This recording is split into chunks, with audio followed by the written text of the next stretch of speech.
Cricket খেলা অবস্থায় ক্রিকেটাররা রাজনীতিতে যোগদান করতে পারবেন কিনা সেই বিষয়ে পরিষ্কার করেছেন যুব ও ক্রীড়া মন্ত্রণালয়ের উপদেষ্টা আসিফ মাহমুদ সজীব ভুঁইয়া।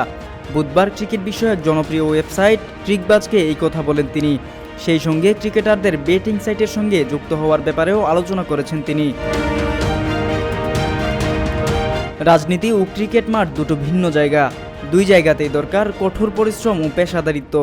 ক্রিকেট ক্যারিয়ার চলাকালীন বাংলাদেশের ক্রিকেটারদের রাজনীতিতে যুক্ত হওয়ার প্রথম উদাহরণ সাবেক অধিনায়ক মাশরাফি বিন মুর্তজা।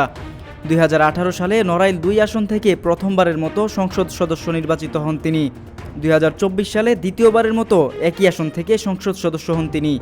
আর একই নির্বাচনে প্রথমবার রাজনৈতিক দৃশ্যপটে আসেন আরেক ক্রিকেটার সাকিব আল হাসান।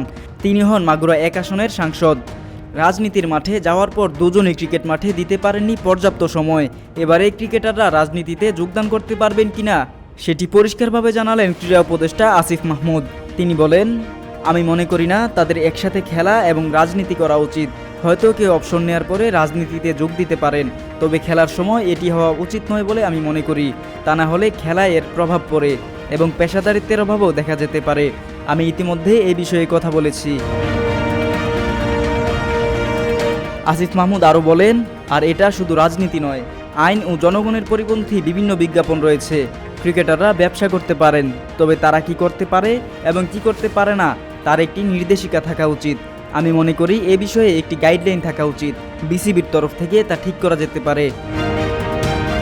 5 আগস্ট দেশে ক্ষমতার পালাবদলের পর অন্য অনেক প্রতিষ্ঠানের মতো বাংলাদেশ ক্রিকেট বোর্ডেও শুরু হয়েছে পরিবর্তনের ধারা।